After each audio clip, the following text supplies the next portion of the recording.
بسم الله الرحمن الرحيم maanta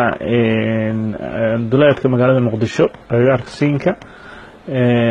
waxa ciidamada amniga ku guuleysteen in gaari walxaha buuxa qaraxa laga soo buuxiyay loogu talagalay in ummadda Soomaaliyeed lagu baabi'iyo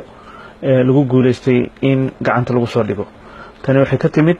kow markii muxuu ahaa ciidamada amnigu ee baryahan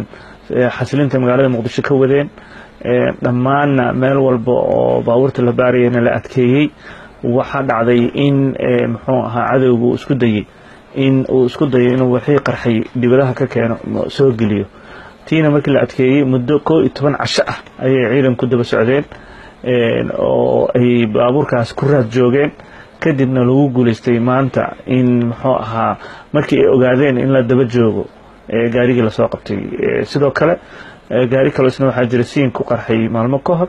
isagana muddo ayaa lagu raad joogay maanta waxay maraysaa in ciidanka iyo shacabku iskaashanaya ay muxuu ahaa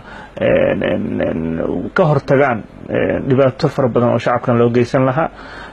waxaan aad uga mahadcelinaynaa ciidanka howlgalka iyo xasilinta caasimadda oo runtii adkeeyay amniga shacabka Soomaaliyeedna siiyay fursad ay nolol maalmeedkooda ku adeegtaan sidoo kale waxa mahad leh shacabka Soomaaliyeed oo in muddo la shaqeynay ciidanka oo la'aantood aysan suurtagal noqoteen in guulahan iyo horumarkaas daba joog ah la gaaro aad iyo aad baan ugu mahadcelinaynaa ciidanka geesiyaasha ah